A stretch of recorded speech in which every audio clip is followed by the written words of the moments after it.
Bucky the Watchdog. And here comes Bucky. He's coming in for a land again. He's caught by the Watch Girl. And here's Bucky the Watchdog, the Watch Girl, and even Elvis. And the four of us are here to protect you from evil high prices in the world's largest watch store, the Watchman at the Riverside Resort. Over 20,000 watches, all under $20. Folks, this is an experience you can't miss. The Watchman at the Riverside Resort, open daily at 10 a.m.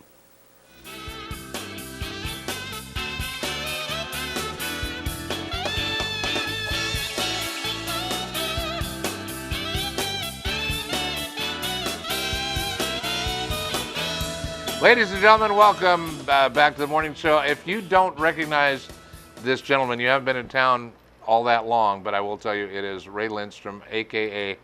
the original, the only, one and only Watchman. Well, it's been 10 years, Bruce, I tell you. We've been out of town now for 10 years, but we came, I remember walking in this place and meeting you for the first time. Yeah.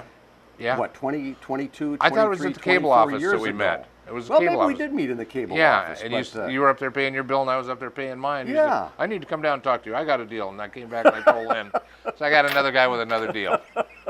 That's right. I wanted a 10-year contract. Yeah. And you said, oh, yeah, that's going to last, isn't it? Yeah. You said, well, let's make it 5 years to see how it works. Well, actually, I was on for like 15 years on this TV station. You know that? And it was an exciting ride, and it was fun. You know, and the watch store we had at the Riverside, or it's still at the Riverside actually, but you know, we did some big business over there, and we had a lot of fun. We had a lot of national exposure, and it was really terrific. Yeah. It was just one of many businesses that I've created over the years. But it was the most successful, I believe, wasn't it? Well, it was one of the most successful things I've done. But I've done a lot of different things. You know, I started. Everybody here in Laughlin knows me for the watch store, right? And for the different little enterprises, right? I had. Ring-a-rama. Ring-a-rama, and the sunglass store, and all those different things. Yeah. We had Christmas City and Earring City and every city imaginable. You know, I think the Candy Man, and you know, we just had a lot of things. And but I tell you, it was one part of my life, and there were so many others, and I created altogether maybe about 100 different businesses. And it started. I've always been an entrepreneur, and it started out when I was a little kid. You know, I'd have carnivals, and I'd have you know you'd see in the back of magazines, they would have an ad back there. Hey Ned, where'd you get the swell bike? And Ned would say, gee, I only sold 8,500 cases of Cloverine brand salve, and you can do the same thing. So you know, I was selling salve door to door. Oh, no way. Actually, the first bike I ever got, I sold 20 subscriptions to the Chicago Tribune back in Illinois, and I got this beautiful Schwinn bike. Oh my gosh! And but actually, my career really started, and my career as an entrepreneur started when I was in high school, and I started a company called Zoom Records, and my famous star was well, you've heard of Linda Ronstadt, right? Right. I recorded her brother. Okay. Pete Ronstadt. I came that close, you know. But that was the first thing, and they did a documentary on it at the U of A, and this was a documentary on Zoom Records. Oh, for crying out loud. Because it was unusual for a kid in high school, and me and my partner, we started this company, and we recorded, you know, the old 45s, and you know, the big old things with the holes in the middle, which a lot of people don't even know what they are anymore. Sure. But we started that, and you know, you say, well, how does a kid start a record business? How does he know how to do that? And one of the first things that I learned was, if you don't know anything about it, you got to ask somebody about it.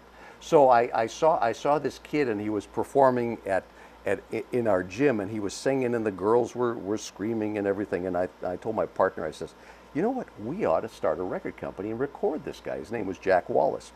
And so we decided to do that, and I went home from lunch, and I called a record pressing company. We were in Tucson, and I called a record pressing company in Phoenix, and I said, I want to know how to make a record. How do I do it?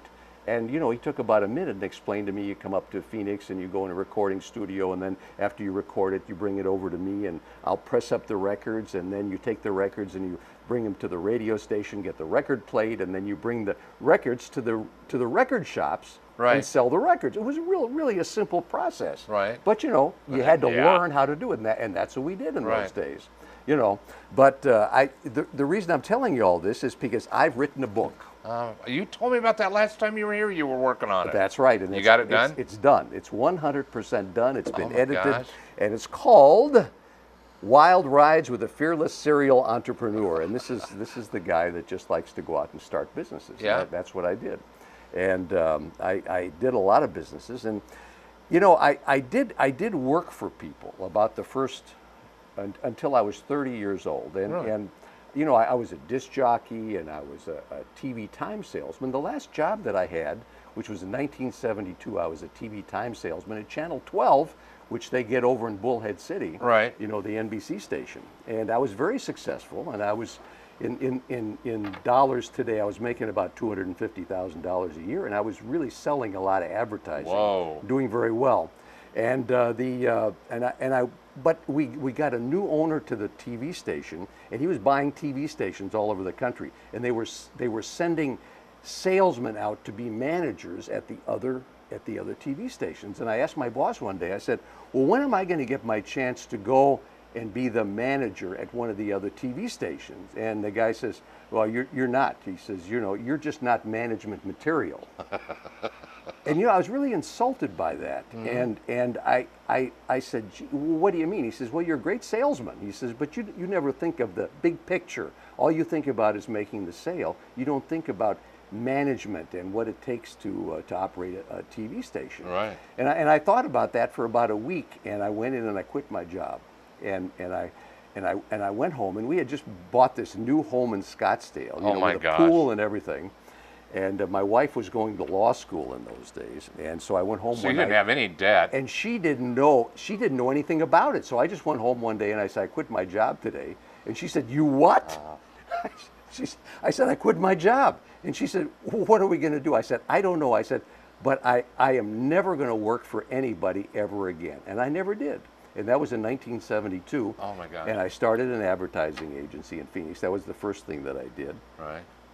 And well, as a matter of fact, the first client I ever had on the air, and I put him on for the first time, and you see him all the time if you live over in Arizona, is Tex Earnhardt. Oh, you're kidding. The Ford dealer. You got Tex Earnhardt? I put him, he was in my advertising agency, and I put him on television for the very first time. Oh my gosh. So, and we had a lot of other clients, a lot of local clients. Right. We weren't the greatest advertising agency in the world, but I used to use the slogan, you know, the name of the advertising agency was Lindstrom and Jett, my partner Mac Jett, and yeah. My slogan was where mediocrity comes alive. I mean, But anyway, we did a lot of different things, and one of the things we did was we started the traveling art sale. You know, the traveling art sale, you know, the place where the hotel ballroom, the starving artist type sale, you know, sofa-sized paintings for $39. And we did that all over the world. We did in Australia, we did in New Zealand, in Canada, most English-speaking countries. And it was a fabulous success. After that, we did a lot of things. We sold women's shoes. We had big trucks full of women's shoes that went out into hotel ballrooms, and books, and just all kinds of different things like that. And I remember the life of an entrepreneur is very difficult because you know sometimes you make it, sometimes you don't. Yeah. And I can remember one time, and this is about in about 1984, and I got a divorce, and I had alimony and child support of about $11,000 a month. And all of my businesses failed, and I had nothing, and I just didn't know what I was going to do. 11 grand a month? Are you serious? That's right, and it was very difficult. I had my son in a private school, and Diane, well, she was a lawyer, so that smooth. Yeah, and you're the one who put her there. Yeah, that's right. But she was real nice and everything, and I'm sure that everything that happened was my fault. But anyway, and all my businesses failed all at once. But you know, never once did I ever think about going out and getting a job. Right. You know, and because as a serial entrepreneur, you just don't. You have to come up with new ideas. Right. And so a friend of mine said, "Gee, I know a guy that could use some help with his television advertising." And he was a guy that did real estate seminars, and so we started having him go around the country, and you know, you go into a television, you go into a market, and and you would advertise to come to the free lecture, and then he would sell you the books and tapes on how to buy real estate with no money down. Okay. One of those type of deals. Right. And so this was back in 1984. I was still struggling, you know, and I thought, gee, you know, we're advertising, and we're getting people. They see our TV advertising, and then they come to the lecture at the hotel ballroom, and then we sell them the books and tapes. What if I took that lecture and I put it on television? If I recorded it, put it on television, and then people could call up and use their credit card to buy the course. You know, they wouldn't have to go anywhere. Right. Thus, the beginning of the infomercial business. So we started, and we didn't know what was going to happen. And I advertised, you know, in those days, you know, cable television was just beginning. Right. And, you know, there were just a handful of networks. Right. And so we were buying advertising on, like, the USA Network. There was an odd satellite program network, the Nashville Network in those days. And so I went out and I borrowed all the money I could. I even borrowed money from my ex-wife, and I said, I got this great idea. Can I borrow some money, you know? And I said, I'll give you part of the business if you want. You know, I'll let you invest in my business. She didn't want that. She said, you just pay me back when you can. Okay. So I did that. And on that first weekend, we had this on television. We sold $1 million worth of books and tapes. Are you kidding And that me? was the beginning of the infomercial industry. And that was in 1984. I went from living in a studio apartment on the west side of Phoenix that cost me about $200 a month to living in a mansion at the Biltmore with 2 Rolls Royces in 1 year. It was just an amazing story. So, you know, that's the beginning of it. So, you know, a lot of things have happened, and I've been in a lot of different businesses. Like I said, maybe 100 different businesses. And of course, we came to Laughlin, and we opened the watch store, and then we had the ring store, and we sold earrings, and then we went up to Las Vegas, and we were at McCarran Airport, and we had places on the Strip and downtown, and Mesquite, Nevada, and we were up in Lake Tahoe, and just everywhere imaginable. Right. And then I retired about 10 years ago, and I decided I was going to write a book. And this book right here, like I said, it's called Wild Rides with a Fearless Serial Entrepreneur. First of all, it's filled with, there's a lot of interesting stories in it, okay? Just great stories where you'll laugh a lot, you'll cry a lot, just things that are just, it's fascinating. But probably the most important thing for a lot of people is that in here are 22 Lindstrom's laws for starting your own business. And you know, if you're an entrepreneur, there are a lot of little things that this can really help you. And you know, the funny thing was that, you know, the guy that told me that I wasn't management material, he was right. I'm not management material. Yeah. But you know, I just like the idea of starting businesses. And once I started a business, you know, you could, and it was successful in making money, then you could hire people to manage it. Right. I don't want to sit around and you know, hire people to work in the store and figure out payroll. You know, I want to go on to the next thing, you know. That's the deal. But one of the things about this book, and I talk about it, is I have such great respect for anybody that makes something out of nothing. And in this book, I have 4 different cases of people who make something out of nothing, who made something out of nothing. One of them, of course, is my good friend Bruce Clark, because he came to Laughlin. He came to Laughlin and he created this TV station right here, this cable station. And he started out, Lynn and Bruce, they started out broadcasting out of their bedroom. And how long have you been in business now? 27 years. 27 years, but you are the ultimate entrepreneur. You made something out of nothing. Thank you. Because it wasn't here before. Anybody can go out and buy a business. Big deal. I have no respect for those people. Yeah, I'll take $1 million and go buy somebody's business. So what?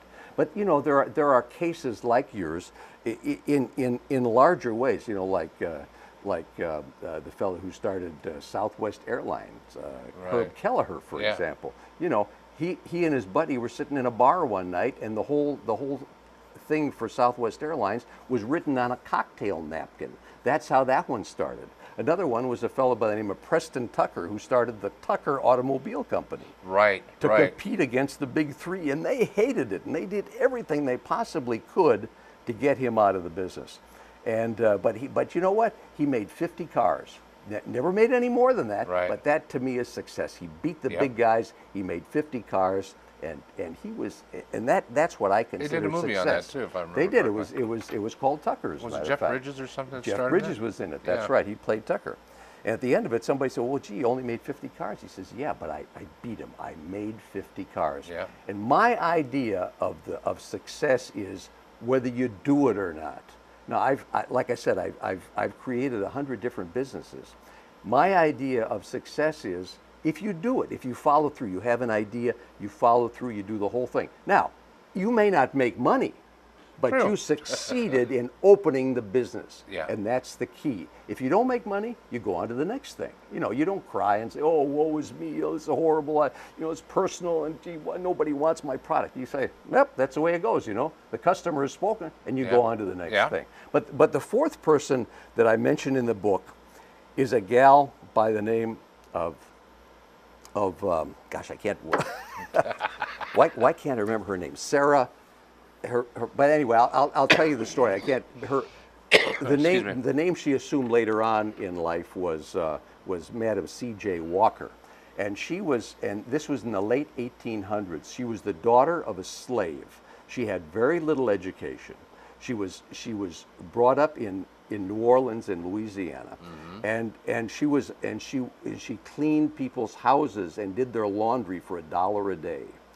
And she decided that there were no hair products for African American women in those days. There just weren't any.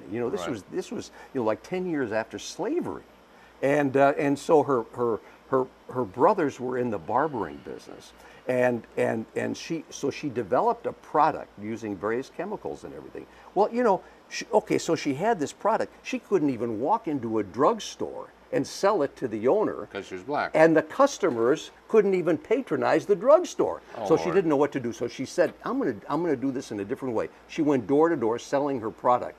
Then she started hiring other people to go door to door. Well, wouldn't you know it, after a few years, she had this team, this enormous sales force going door to door in the black communities, selling her hair care products. And then she added other products to it, and she became the first self-made woman millionaire in this country. Was not a white woman, it was a black woman who had no education. She had no money to start out with, but she had an idea and she wouldn't give up. That's and for awesome. anybody to say, gee, I don't know if you can make it in America or whatever, listen, if she could make it, Yeah. anybody can make it. That day and time? Yeah. You know that? Yeah. And so there were women who were millionaires, but they inherited their money. She was the first self-made woman millionaire. Crazy. But anyway, so this is a book, and I think it's going to be a real help to people. And if you're an entrepreneur, when it comes off the press, I really want a copy with your signature. you're going to get the first copy of it because you're one of the key elements to this book, so and a great example of an entrepreneur who did a fabulous job. No kidding, Bruce. It's a pleasure to know you and to see this. Ray, this I'm not going to charge operation. you for the airtime. You don't. Well, need you to can do if you want to, because it'd be worth it. And besides that, I already paid you a lot of money in the past years just to be on your Boy, station. you did too. Yeah. That's right. But You're a good what man. an outfit you've got Well, here. thank No you. kidding. And it's going further. And so congratulations Thank to you you. and Lynn Congratulations to look you at all on these this. years you've had this, and what a great operation. Ironically, just last Tuesday, was our 22nd anniversary of the morning show, and Ray Lindstrom was the first guest on the morning show. How do you like that? 22 That years ago. first. Well, I was going to say hour, but it wasn't the No, it first was week. half hour. It was a half hour. Everybody said it went too fast. You've got to make it an hour Yeah, show. an That's hour, right. an hour and a half. And I'm sure that this segment is probably about an hour long, isn't it? Hour and a half. Hour and a half. You're doing an hour and a half now? Every day. You're kidding? No. Hour and a half? Yeah. Wow. And we're Gonna go 2 talking. hours. Talking about, because one of the days, Friday, is so cotton picking full, and especially going into football season. We've got a show called High School Sports Spotlight. Sam puts it together every week, and it airs on Tuesday and Friday. Well, and also we've got our NFL football picks, where we get several businesses to all give us their picks and what they think they're going to do. On a Friday, that just takes up the bulk of the show. Then any guests we have and all the rest of the stuff we've got going on. So I'm thinking very possibly as we get into football season, the morning show on Fridays may be 2 hours. Wow. And of course that goes on into Saturday and Sunday. So, yeah, it's the show is just. Thank God for all my wonderful people out there. That's very, very popular at this point. Wow, fabulous. But you stuck to it and you made something out of nothing. I think so. But you know, it's not. Honestly, I mean, I'm the talking head here, but it's those guys that are sitting on the other side of the wall in there that really, and my wife, believe me. I know. But it's those guys back there that make this thing happen. Without them, I mean, I'd still be using a tin can and string. And then also I want to mention there are some personal things in the book too that are kind of interesting. The fact is that I was 16 years old and I ran off and got married the first time. No, I didn't. 16. And for many years I was a horrible alcoholic. So you see, we have a few little odd things in there too. Right. That, but I had to overcome a few little things like that in order to do what I did. 16-year-old alcoholic. You were. See, you didn't run off and get married when you were 16, or you? No, but you weren't an alcoholic. I was just an alcoholic. Close, but yeah. Yeah. Well, we'll go on from that. So, it's good to see you, and I'm glad you finally got that book done. I find, and one thing keeps floating through my head. There was a point where you were called, and I think you called it. You made it yourself. You were the king of what? Well, I was the king of Tucson, No, when the I king. was a disc jockey. Here, the king of schlock or something like that. Well, Forbes magazine dubbed me Sultan of Schlock. Sultan of Schlock. Which I considered a compliment, by the way. Yeah. Oh, absolutely, absolutely. They said a lot about me over the years. Yes. We had so much fun putting these shows together with Ray when we'd go down, and it was really a bone of contention in the area. It honestly was, because Ray had, from day one, had so much airtime wrapped up, and he paid for it. I mean, there's no question about it, and that's how TV2 survived, because of him, I think, a lot of it. But I would get calls from general managers and people calling and saying, when the hell is that thing going to be over? My God, how come you're running it so much? Had one GM call up and say, we're taking you out of the hotel. I said, why? He says, because all I see is that darn Ray Lindstrom on there, the watchman. But he didn't. We talked him out of it. But we did have our fun. And you really, when we first started with you, we did the thing on Laughlin with Don Howard and the first thing we did was our show called the Laughlin Experience. That's it. That was it. And it was with Don Howard. Yeah. And it was something. I went back to Branson. I owned a couple radio stations here right. in Bullhead City. And I went back to Branson to see. I thought Branson was kind of like the same kind of community, except without the gambling. Right. And so I went back there and I wanted to see if there was anything that I was missing in this area. And I turned on the TV set in the hotel room, and sure enough, there was a show right. that said what to do while you're in Branson. And I thought, aha! Yeah. There's an idea right there. Let's do something like that in Laughlin. So I came to you and we put it on, and then I had the people who sold the radio station for me, sold advertising on that, then could sell advertising in right. the newspaper, in the TV show. Yeah. And that worked out well, and we did that for about a year. Yeah. And then I sold the radio stations, but I kept the airtime so I could promote the watch store. Watchman. First time I met this guy, he said, well, not first time, but anyway, it came to the point where he had watches. He said, I want you to come up and get it now. This is where it all started. I said, okay. And he says, I'm on the second floor of the Riverside, so bring up a camera and lights and come on up and shoot this. And that's all I had was one camera and probably one light at the time. But nonetheless, we went up there. And here it is, basically out of suitcases, opened up on tables. That's right. About 5,000 watches. There's over 8,000 watches. Well, I guess the other 4,000 were under the table or something, still packed away.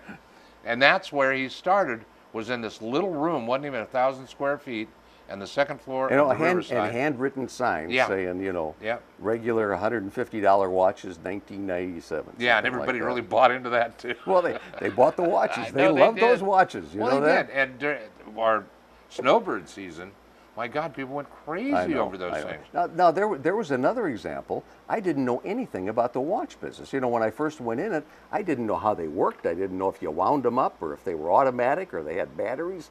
I knew nothing about that. Yeah. So I had to find out from somebody. So I had to ask somebody, well, tell me about watches. Tell me about the watch business. Help me out. And I found somebody that did that. Right. So, it's just, you don't have to know something about a business in order to do it. You just have to learn a little bit. That's all. And have other people and do it. You got to ask people. It never hurts to ask people, how do you do this? I don't understand how to do it. One of the things that I didn't mention was that after I got out of the watch business, I was ready for the biggest, most fabulous business of all time, and that was I created the world's most important website. This was about 5 years ago. See, you don't even know about it. No, I don't. And I had it all figured out that I was going to sell it for about $2 billion after I ran it for about 3 or 4 years.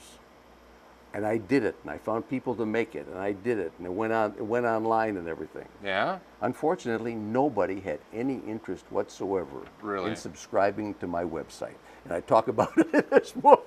So I succeeded in creating it, Right. and I was ready. It was going to be fabulous. Yeah. One fail, not Sometimes, bad. hey, let's go on to the next thing. What's the next thing? My book. Yeah. Well, I still have several things left over from the Watchman days. About honestly, I remember. half a dozen. I remember. I've got a half a dozen of these darn things. Good I can't watch. wear 'em You're out. darn right. I just Darn got tired of the face, so I'd go buy another one.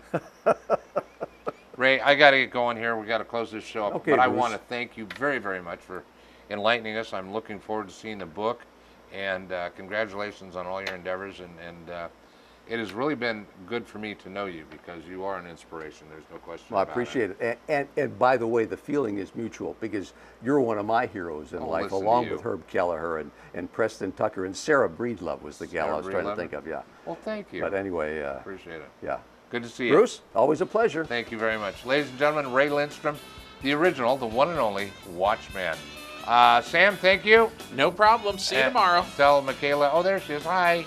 Thank you, dear. You're welcome. To each and every one of you, have a great day, and we'll see you again tomorrow. Don't forget, call-ins tomorrow. Be there. Bye-bye.